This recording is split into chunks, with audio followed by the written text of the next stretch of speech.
Hai sob, apa kabar nih? Santuy kan? Nah, kali ini kita akan bercerita film berjudul Full Metal Jacket yang rilis tahun 1987. Jadi tanpa berlama-lama lagi, yuk langsung aja kita masuk ke dalam ceritanya. Di awal film terlihat sejumlah pria yang tengah mencukur habis rambutnya. Mereka ternyata adalah para pria yang berhasil lolos menjadi prajurit baru untuk Korps Marinir di Amerika. Seperti pelatihan militer pada umumnya, para pria itu pun memulai hari-hari mereka dengan di bawah bimbingan pelatih Sersan Hartman.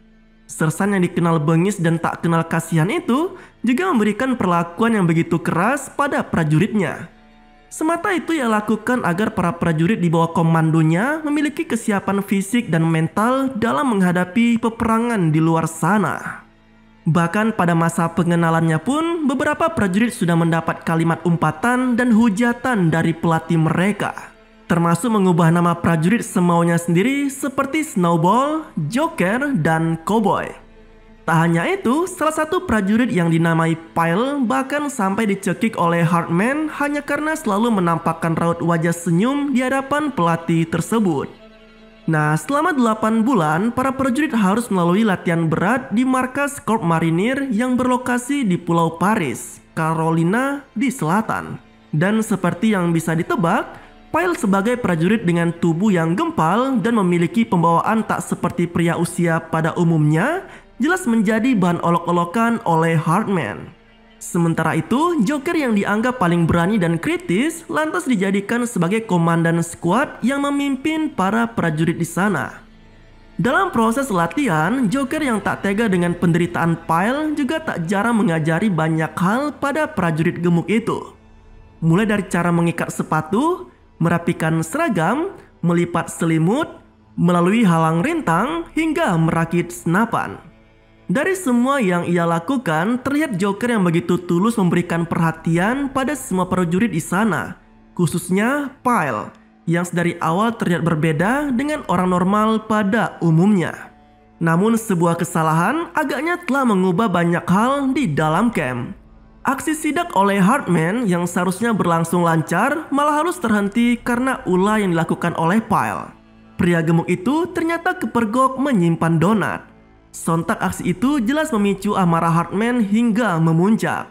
Tapi bukannya hukuman yang diberikan oleh pelatih kepada prajurit gemuk itu, melainkan Hartman justru menyuruh Pyle untuk terus menikmati dan menghabiskan donatnya.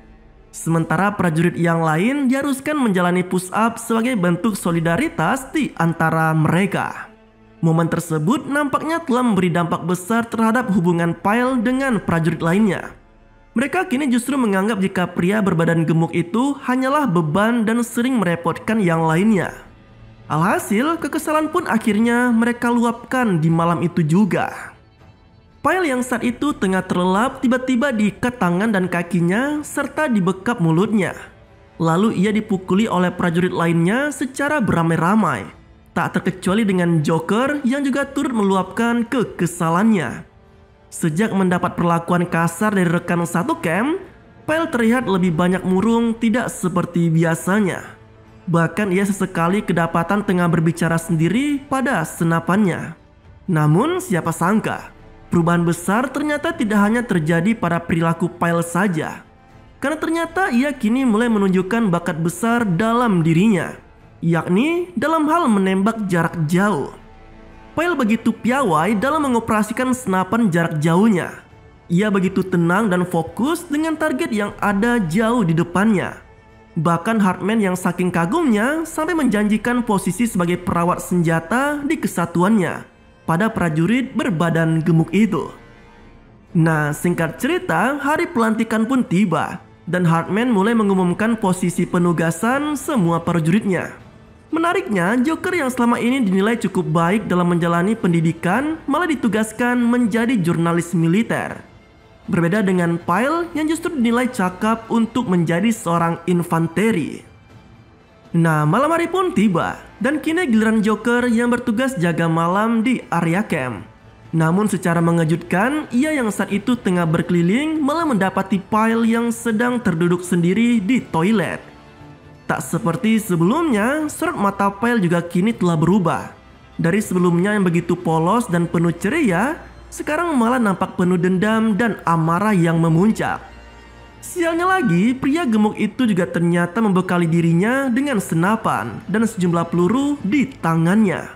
Mendapati gelagat yang tak biasa dari rekan satu angkatannya, Joker sempat berusaha untuk menyadarkan Pyle, termasuk memperingatinya untuk menurunkan senjata. Namun bukannya tersadar dan menuruti saran dari pemimpin skuadnya, Pyle malah mengisi senapannya dengan peluru dan mengokangnya seolah ia benar-benar telah siap untuk bertempur. Kegaduhan yang terjadi di toilet itu jelas mengundang perhatian semua penghuni camp, tak terkecuali dengan Hartman yang langsung menghampiri Pyle. Namun naas bagi Hartman, ia yang saat itu mencoba menenangkan Pyle malah ditembak oleh prajurit tersebut. Alhasil, ia pun meregang nyawanya saat itu juga.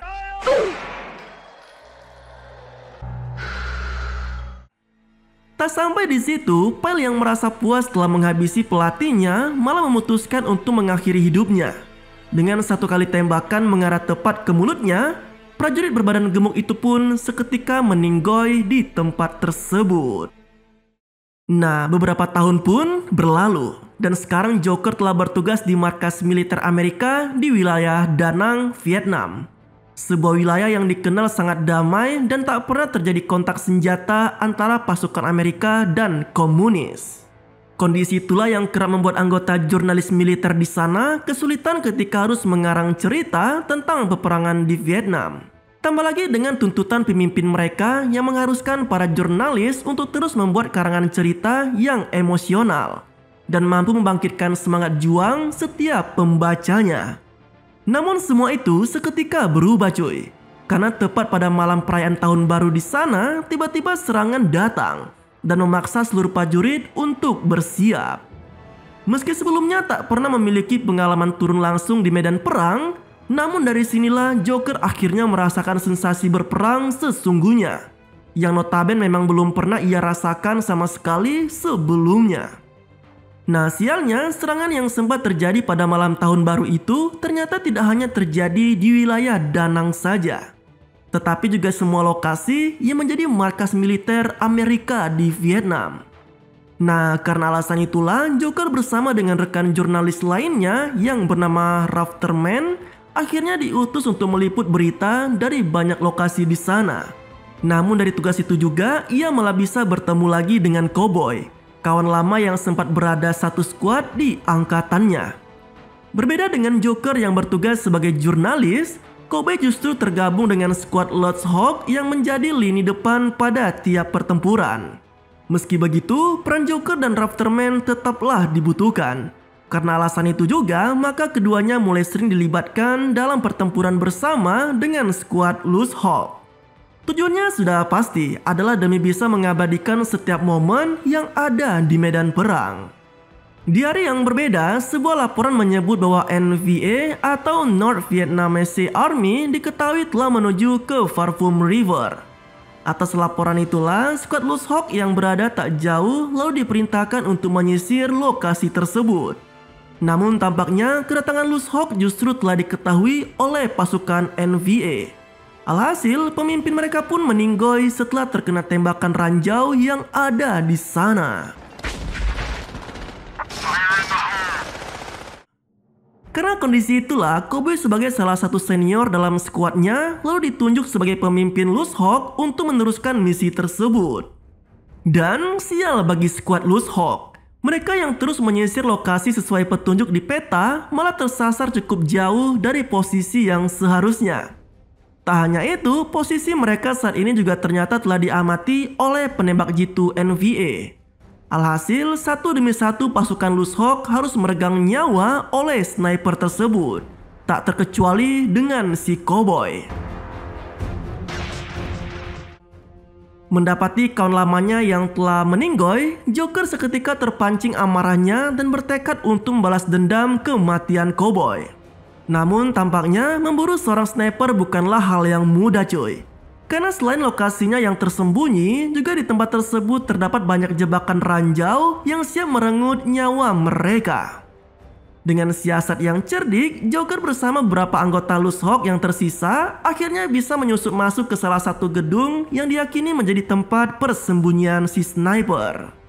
Secara mengejutkan, sosok sniper yang telah mengacaukan misi Loose Hawk sedari tadi ternyata hanyalah seorang sniper wanita. Tak seperti yang dibayangkan oleh mereka sebelumnya. Sialnya, Joker yang sudah berhadapan langsung dengan sniper tersebut dan siap untuk menembaknya, malah tak menyadari bahwa senapannya telah kehabisan peluru. Kini posisi pun terbalik dan nyawa Joker menjadi taruhannya. Namun, keberuntungan agaknya masih berpihak pada jurnalis militer itu. Ia yang sudah pasrah menantikan ajalnya, tiba-tiba seketika ditolong oleh kedatangan Rafterman. Sosok seperjuangan Joker itu datang dan langsung merondongi sniper NVA dengan sejumlah tembakan dari senapannya. Konyolnya, berondongan tembakan yang dilesatkan Rafterman ternyata tidak seketika membunuh sniper itu, melainkan hanya membuatnya sekarat dan tak berdaya. Tak hanya itu, beberapa anggota skuad Loose Hawk yang tersisa juga ternyata tak ada satupun yang tega membunuh sosok sniper NVA tersebut. Nah, minusnya, rintihan si sniper yang meminta untuk ditembak matoy malah diacukan oleh skuad Loose Hawk. Alih-alih membiarkan sniper wanita itu meninggoy setelah merasakan sakit luar biasa di sekujur tubuhnya. Namun, berbeda dengan Joker. Ia yang merasa kasihan dengan penderitaan yang dialami oleh si sniper, lalu memutuskan untuk menghabisi nyawa sosok wanita itu melalui satu tembakannya.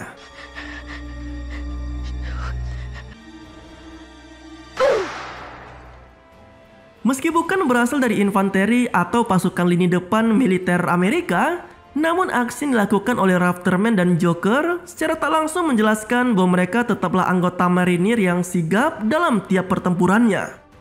Nah, usai menumbangkan sniper NVA, bantuan dari skuad lainnya pun datang.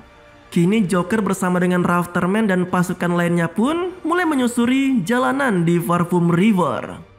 Tak sekedar menyusuri jalanan saja, mereka juga turut membakar sejumlah bangunan di sepanjang jalan untuk memastikan tidak lagi anggota NVA yang bersembunyi di sana. Atas insiden terenggutnya sejumlah nyawa tadi, Joker kini telah semakin mantap untuk menorehkan kisah peperangan yang ia lalui dalam tulisannya. Tidak seperti sebelumnya yang hanya sekedar mengarang cerita saja demi kebutuhan laporan jurnalistik militernya. Dan kisah pada film ini pun berakhir dengan begitu santuy.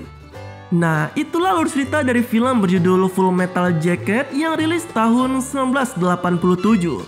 Semoga caraku bercerita bisa menemani kalian di kala santuy ya sobat. Jika kalian suka dengan kisah-kisah seperti ini, jangan lupa share videonya ya. Terima kasih telah menonton, sampai jumpa pada video selanjutnya.